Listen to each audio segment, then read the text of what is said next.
I'm Sam, 33, and I guess you could say I've always been the responsible one in the family. The guy who handles things. The one who always picks up the slack when things go south. Growing up, I didn't mind it much. My dad was strict, not particularly warm, but he always talked about duty and respect like they were the highest forms of love.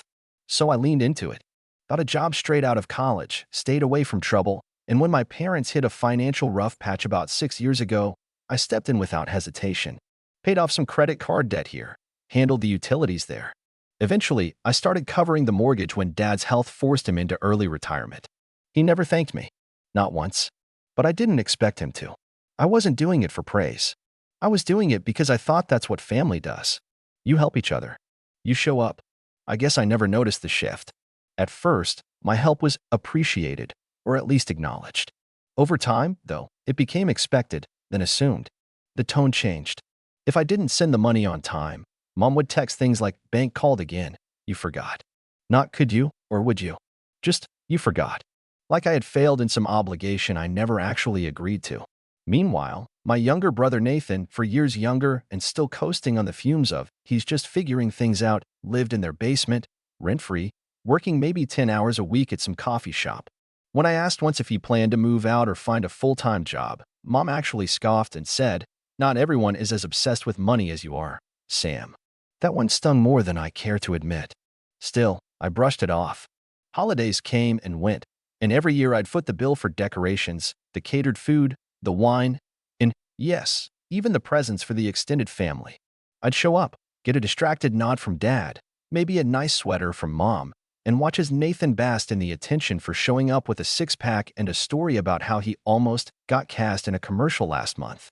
It was exhausting. But I told myself it was temporary. I told myself they were stressed. I told myself it would all balance out in the end. Then came last December. About a week before Christmas, I texted Mom to ask what time the party would start. She didn't respond, which wasn't unusual. She's always been more of a Facebook commenter than a texter. So I followed up with Dad. Simple message. "Hey, what time should I come by for Christmas this year?" His reply came 2 hours later. "Don't come to the Christmas party. It's for actual family." That was it. No greeting. No emoji. Not even a period at the end. I remember reading it twice, thinking maybe I had misunderstood. Maybe it was a joke. Maybe he'd meant to send it to someone else. But no. It was my number. My name. My exclusion. I sat with it for a minute. Then typed one word. Understood. I didn't argue. I didn't ask why. I didn't demand an explanation or fire off some emotional rant. I just sat back in my chair and let the silence fill the room. I stared at that text until my phone went dark again. Then I stood up, walked to the fridge, poured myself a glass of water, and started thinking. See, here's the thing about being the responsible one. You know where all the strings are. You know which payments go where. You know the due dates, the account numbers, the login credentials. You know how fragile everything really is, how much is held together by your silent, invisible work. And after 6 years of being their invisible backbone, I realized I didn't owe them anything anymore. Not after that text. So I waited. I didn't do anything dramatic. I didn't call them out or make a scene. I just stopped. Quietly. No more auto payment for the mortgage. No reminder in my calendar. No, "Hey, just sent it" message. I let the due date come and go like a leaf on the wind. Then I turned off my phone and spent Christmas alone with a rented movie and a takeout meal from the Thai place around the corner. It was quiet. Peaceful, even. And for the first time in years, I didn't feel like I was waiting for someone else to approve of my presence. 2 days after Christmas, my phone started vibrating on the kitchen counter. Over and over. I didn't check it right away, honestly. I didn't want to. But when it finally stopped, I glanced down. 67 missed calls. Most from Mom. Some from Dad. One from an unknown number. A voicemail icon blinked at the top of the screen. Curious, I pressed play. It was Dad. His voice was clipped. Urgent. "Sam, I don't know what happened with the bank, but they're saying the mortgage wasn't paid and they're initiating default proceedings. You need to fix this. Now. Call me." I didn't. Not right away. Instead, I opened my banking app, confirmed the payments were still paused, and then leaned back in my chair again. That same quiet from before settled in.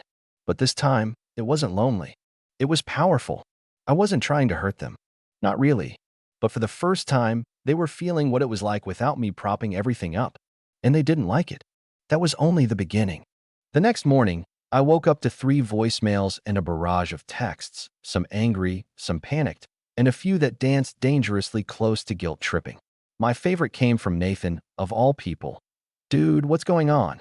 The bank guy came to the door this morning. Dad's freaking out. You need to fix this. You're being selfish. Selfish. I stared at that word for a long time, letting it sink in. It was almost impressive how effortlessly they flipped the narrative. How quickly my years of quiet support had been forgotten the moment I stopped being useful. No one asked if I was okay. No one wondered why I hadn't paid. To them, I wasn't a son or a brother. I was a service. A walking ATM with a smile. That evening, I got a text from Mom. Not angry this time. Measured. Careful. We didn't mean what we said. Of course, your family. It was just a misunderstanding. I didn't reply. Another message, a few hours later. Can we talk?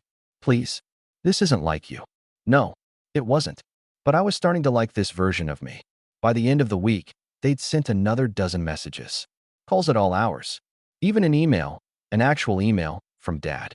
It was short, but the tone had changed. I know you're angry. Let's sit down and sort this out. You've made your point. Oh, there it was. The shift. The acknowledgement, cloaked in restraint. He couldn't bring himself to say, I'm sorry, but you've made your point, was as close as he'd ever get. And you know what? That might have worked on me 6 months ago. I might have swallowed my pride, made some excuse about miscommunication, and jumped right back into fixer mode. But this time, I didn't feel guilt. I felt clarity. That night, I made a decision. Not out of spite, but out of self-preservation. I pulled out the manila folder where I kept all the documents. The original agreement I'd made with them when I took over the mortgage, back when things were temporary. The email chain with the bank, the payment history, and, more importantly, the release clause I'd added after year 3 when I started to realize this wouldn't be so temporary after all. Yes, I had put everything in writing.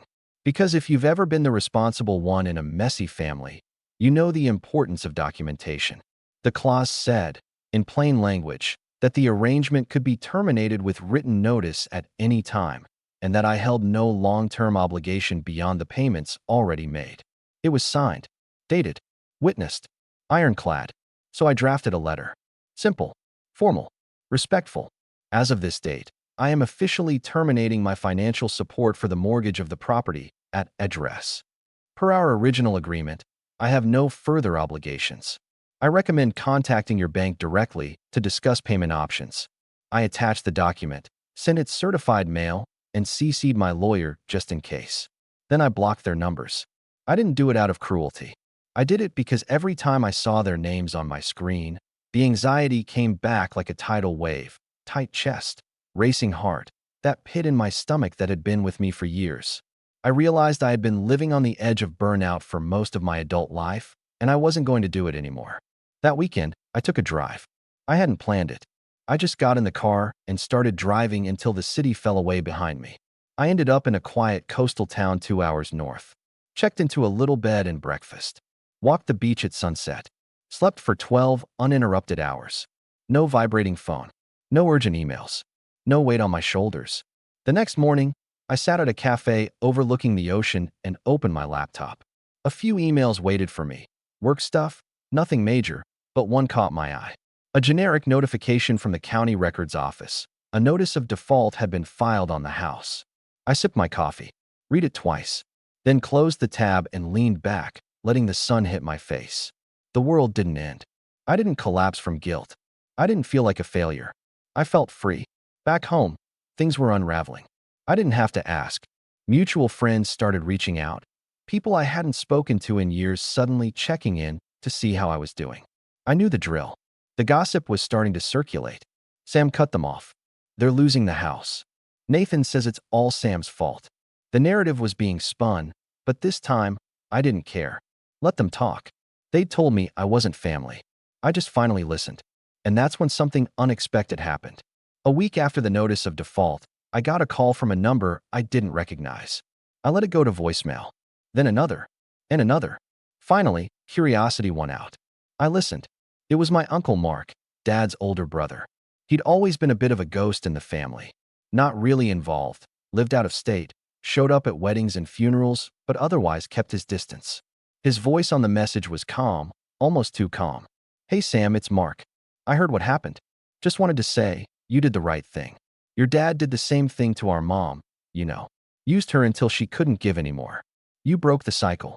Proud of you, kid." That voicemail wrecked me in the best way. It was the first time anyone, acknowledged what I had done without judgment, without trying to pull me back in. And that's when the guilt truly faded. Because maybe this wasn't just about one Christmas party or one cruel text. Maybe this was about generations of emotional manipulation, patterns disguised as tradition. Maybe walking away wasn't betrayal. Maybe it was healing. I sat there with that thought for a while, watching the waves roll in, wondering what came next. That's when the knock came at my door. I opened it. And there, standing in the hallway of the bed and breakfast, bags under his eyes, tie undone, eyes burning with a mix of desperation and something dangerously close to rage, was Nathan. "Dude," he said, voice hoarse. "You need to come home. You need to fix this. Now." And I just stood there, quiet, calm, letting the moment stretch. Because for once, I wasn't the one who needed anything. I was about to answer when he said something that froze me in place. "Dad says if you don't pay by Monday, we lose the house." I looked him in the eyes. And then, I shut the door. I didn't slam it.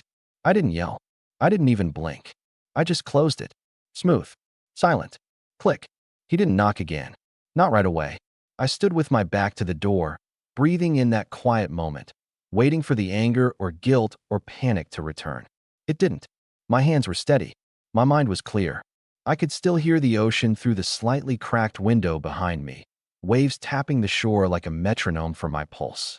Even the air felt easier to breathe. A few seconds later, a muffled voice came from the hallway. "Are you serious right now?" Nathan hissed. "You're really doing this?" I didn't answer. I sat on the edge of the bed, pulled out my phone, and turned off the ringer. He paced for a bit outside, his footsteps sharp on the hardwood hallway.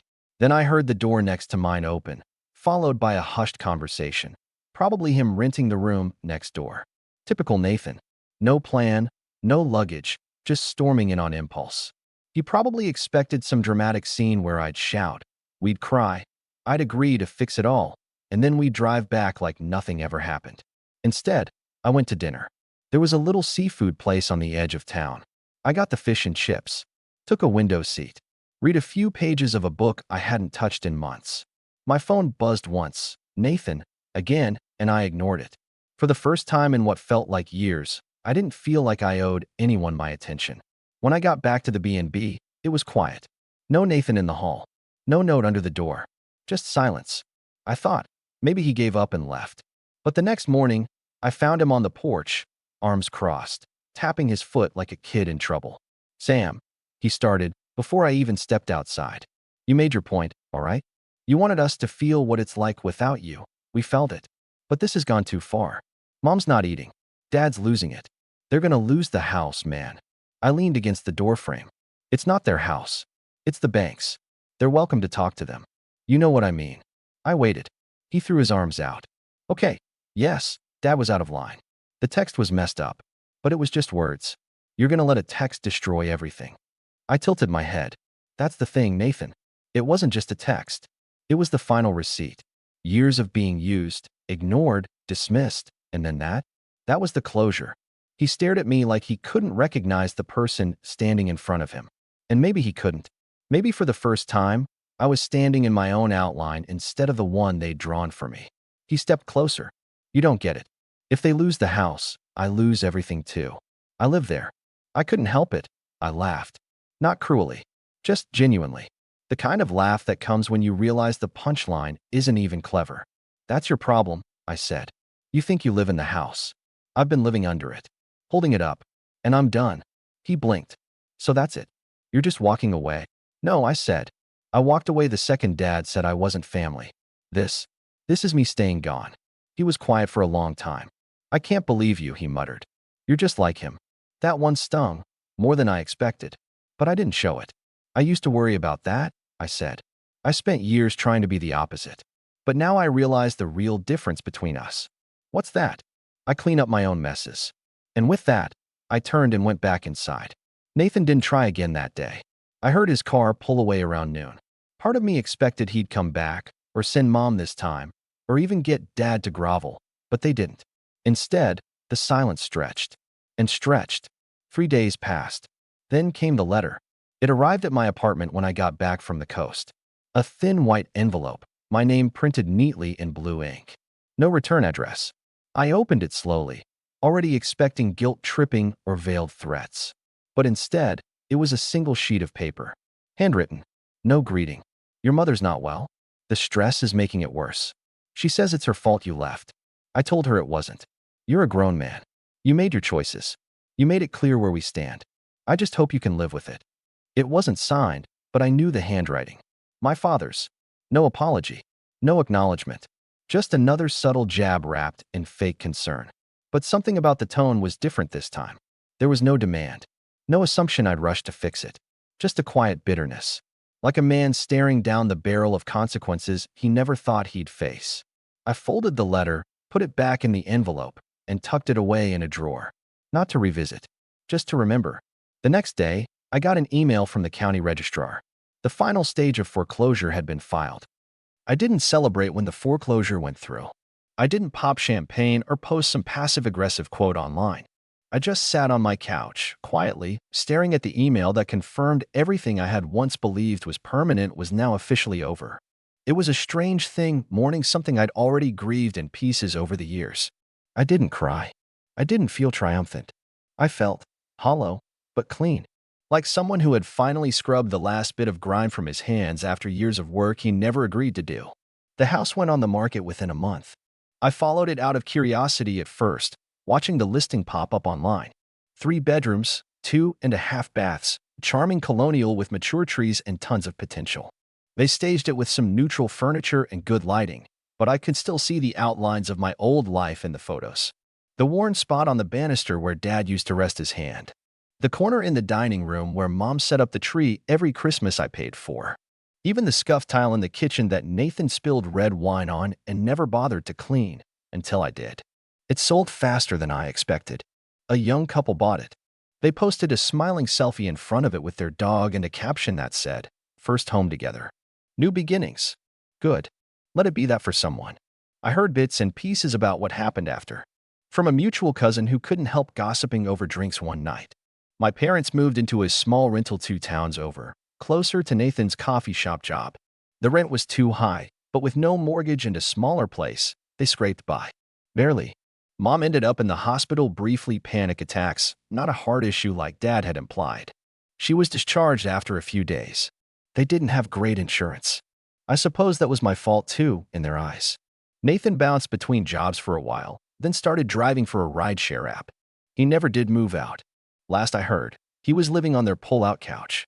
The same cousin told me that Dad blamed him for the house going under, saying, "If you'd pulled your weight, Sam wouldn't have had to carry us." Apparently, Nathan didn't take that well. The family started fracturing from the inside, everyone blaming everyone else. I stayed out of it. My phone stayed quiet for months. No calls. No messages. I blocked them all, but even so, I think they just stopped trying. In their world, I'd become the villain. The heartless son who walked away, who abandoned his parents and left them homeless. Let them think that. They weren't homeless. They were finally accountable. I poured my energy into my own life. I took a new position at work, one that required travel, something I'd always put off because I felt tethered. I started dating again, for the first time in years without the constant weight of obligation hanging around my neck like an anchor. I got a dog. A goofy, lopsided mutt named Winston who became the best listener I've ever met. And slowly, I started to realize something important. They had never been my family in the way I needed. They were people who raised me, yes, who provided a roof and food and rules. But not support, not warmth, not acceptance. They raised me to serve a role. The caretaker, the silent son, the dependable one. When I stopped playing that role, they stopped pretending to care. One afternoon, about 10 months after the foreclosure, I got a letter in the mail. No handwriting. Typed. Neat. Businesslike. It was from their lawyer. A formal notice letting me know that my name had been officially removed from all family assets and power of attorney documents. It wasn't surprising. I hadn't spoken to them in nearly a year.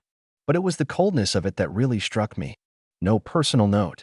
No explanation. Just a line at the bottom. All obligations, financial or otherwise, are now considered severed. I smiled. I framed it, hung it in my home office. Not out of spite, but as a reminder. A certificate of freedom, in a way. Around the 1-year mark, I got a message from an old family friend, someone who used to come to our holiday parties and always brought homemade fudge. She reached out on Facebook, just saying she'd been thinking of me and wanted to let me know she missed seeing me around. She also said something I didn't expect. Your dad told me what happened. I just wanted to say, I don't blame you. None of us do. Everyone always saw how much you did. We just never said anything because, well, you know how your dad is. But we noticed, Sam. You were never invisible. I sat with that one for a long time. I hadn't realized how much I needed to hear it. Years of being the responsible one had conditioned me to believe no one saw the effort, that I had to keep doing more just to earn a place at the table. But that message, simple as it was, let me know I wasn't crazy. I wasn't selfish. I was just done being used. I replied, thanked her, and told her I was doing well. Better, even. Eventually, holidays came around again. Thanksgiving, Christmas, New Year's. And for the first time, I didn't wait for an invitation. I didn't glance at my phone, hoping someone would remember. I booked a trip instead, went skiing with friends, laughed until my stomach hurt, took pictures with strangers, drank too much cocoa. And not once did I feel like I was missing anything. Because what I finally understood, what took 33 years to fully accept, was that blood doesn't entitle anyone to your life. Love isn't proven through sacrifice alone. And family, real family, doesn't weaponize your kindness and call it duty. They lost the house. I found myself. I don't know if they'll ever understand why I walked away. I don't know if they're even capable of it. But I no longer need them to. Because I built something better. And this time, the foundation is mine,